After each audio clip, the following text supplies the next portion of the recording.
Teses sobre o conceito de história. Walter Benjamin, 1940.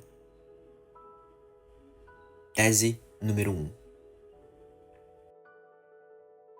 Conhecemos a história de um autômato construído de tal modo que podia responder a cada lance de um jogador de xadrez com um contralance que lhe assegurava a vitória.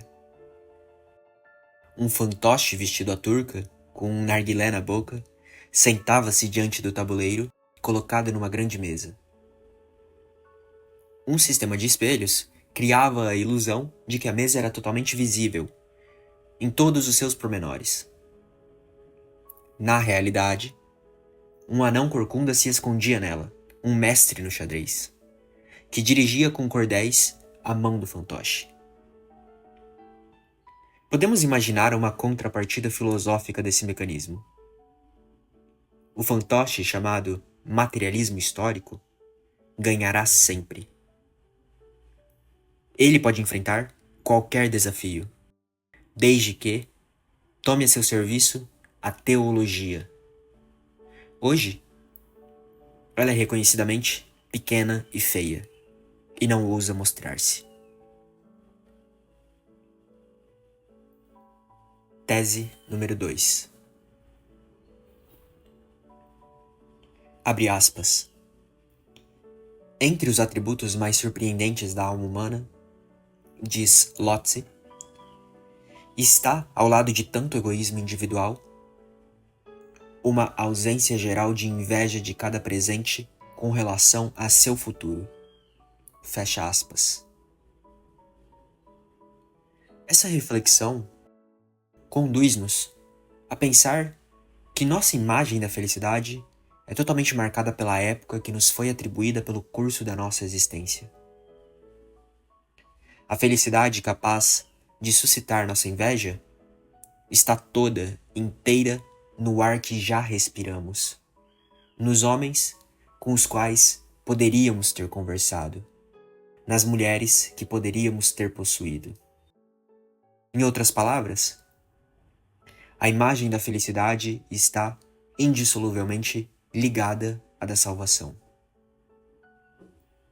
O mesmo ocorre com a imagem do passado, que a história transforma em coisa sua. O passado traz consigo um índice misterioso que o impele à redenção. Pois não somos tocados por um sopro do ar que foi respirado antes? Não existem, nas vozes que escutamos, ecos de vozes que emudeceram? Não tem as mulheres que cortejamos irmãs que elas não chegaram a conhecer? Se assim é, existe um encontro secreto, marcado entre as gerações precedentes e a nossa. Alguém na Terra está à nossa espera. Nesse caso, como a cada geração, foi-nos concedida uma frágil força messiânica para a qual o passado dirige um apelo. Esse apelo não pode ser rejeitado impunemente. O materialista histórico sabe disso.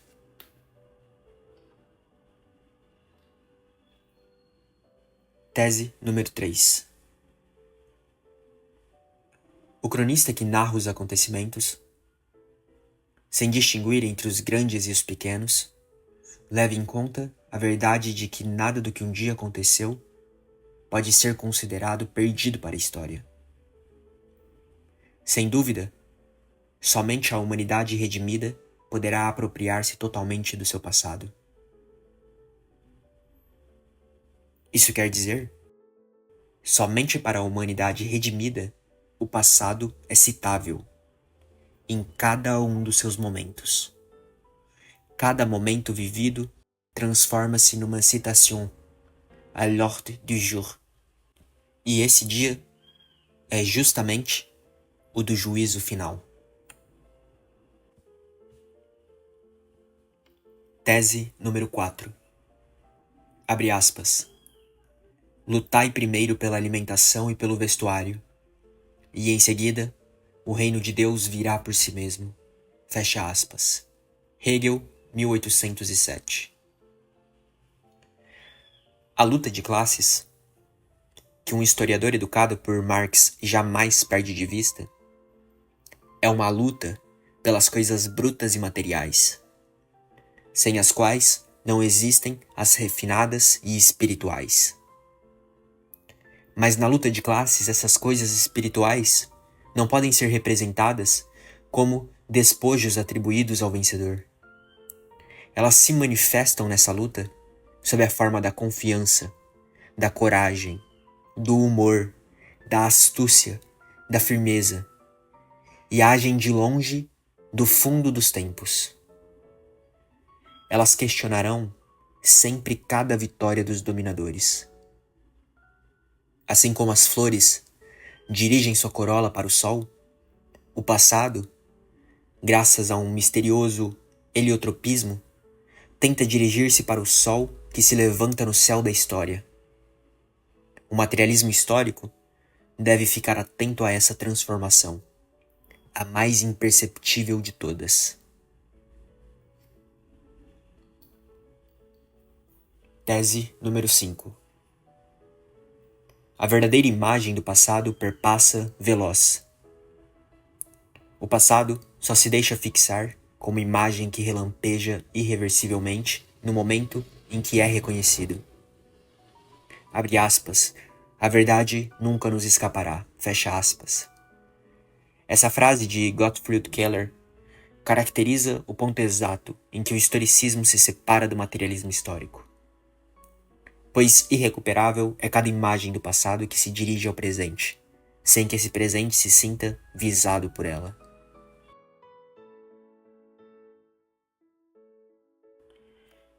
Tese número 6. Articular historicamente o passado não significa conhecê-lo como ele de fato foi. Significa apropriar-se de uma reminiscência, tal como ela relampeja no momento de um perigo.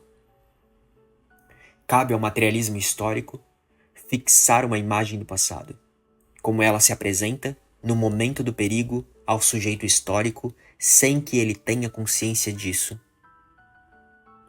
O perigo ameaça tanto a existência da tradição como os que a recebem.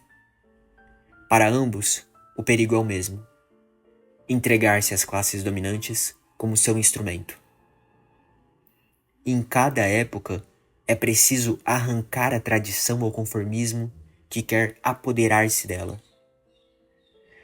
Pois o Messias não vem apenas como Salvador. Ele vem também como o vencedor do Anticristo.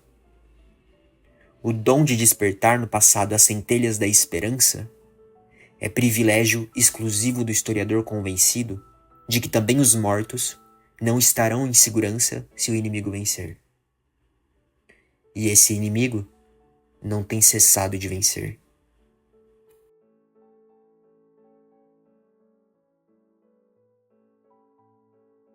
Tese número 7. Abre aspas. Pensa na escuridão e no grande frio, que reinam nesse vale onde soam lamentos. Fecha aspas.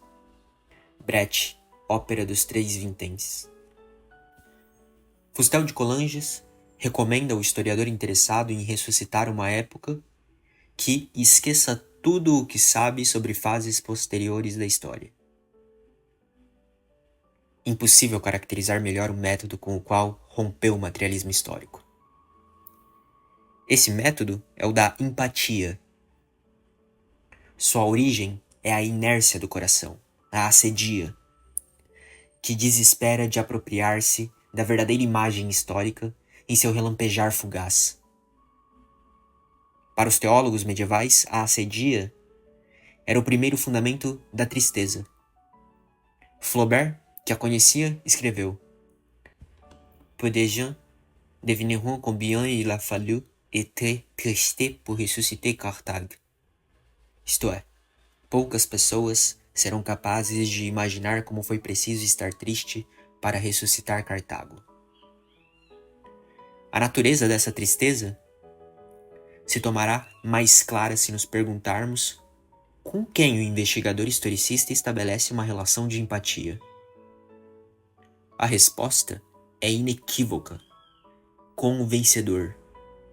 Ora, os que num momento dado dominam são os herdeiros de todos os que venceram antes.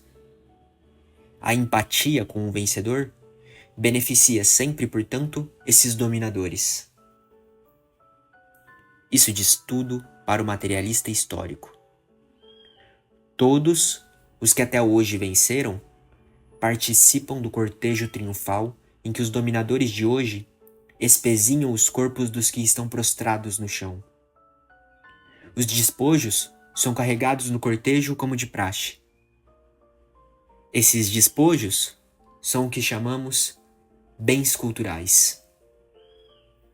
O materialista histórico os contempla com distanciamento, pois todos os bens culturais que ele vê têm uma origem sobre a qual ele não pode refletir sem horror. Devem sua existência não somente ao esforço dos grandes gênios que os criaram, como a corveia anônima dos seus contemporâneos. Nunca houve um monumento da cultura que não fosse também um monumento da barbárie. E assim como a cultura não é isenta de barbárie, não é tampouco o processo de transmissão da cultura. Por isso, na medida do possível, o materialista histórico se desvia dela. Considera sua tarefa escovar a história a contrapelo. Tese número 8. A tradição dos oprimidos nos ensina que o estado de exceção, entre aspas, em que vivemos é, na verdade, a regra geral. Precisamos construir um conceito de história que corresponda a essa verdade. Nesse momento, perceberemos que nossa tarefa é originar um verdadeiro estado de exceção.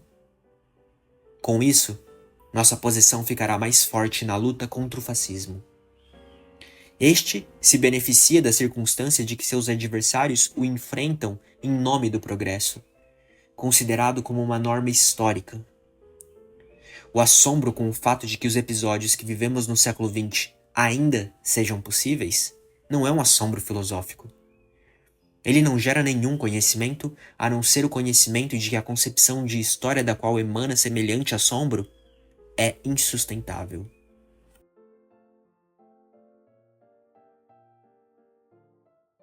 Tese 9. Abre aspas. Minhas asas estão prontas para o voo.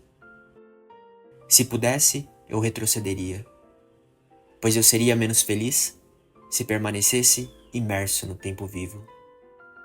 Fecha aspas. Gerhard Schollen, Saudação do Anjo. Há um quadro de Klee que se chama Ângelos Novos. Representa um anjo que parece querer afastar-se de algo que ele encara fixamente. Seus olhos estão escancarados, sua boca dilatada, suas asas abertas. O anjo da história deve ter esse aspecto. Seu rosto está dirigido para o passado, onde nós vemos uma cadeia de acontecimentos. Ele vê uma catástrofe única, que acumula incansavelmente ruína sobre ruína e as dispersa a nossos pés. Ele gostaria de deter-se para acordar os mortos e juntar os fragmentos. Mas uma tempestade sopra do paraíso e prende-se em suas asas com tanta força que ele não pode mais fechá-las. Essa tempestade o impele irresistivelmente para o futuro, ao qual ele vira as costas, enquanto o amontoado de ruínas cresce até o céu. Essa tempestade é o que chamamos progresso. Tese número 10. Os temas que as regras do claustro impunham à meditação dos monges tinham como função desviá-los do mundo e das suas pompas. Nossas reflexões partem de uma preocupação semelhante. Neste momento, em que os políticos nos quais os adversários do fascismo tinham depositado as suas esperanças jazem por terra e agravam sua derrota com a traição à sua própria causa. Temos que arrancar a política das malhas do mundo profano em que ela havia sido enredada por aqueles traidores. Nosso ponto de partida é a ideia de que a obtusa fé no progresso desses políticos, sua confiança no apoio das massas, entre aspas, e finalmente sua subordinação servil a um aparelho incontrolável são três aspectos da mesma realidade. Estas reflexões tentam mostrar como é alto o preço que nossos hábitos mentais têm que pagar quando nos associamos a uma concepção da história que recusa toda cumplicidade com aquela à qual continuam aderindo esses políticos.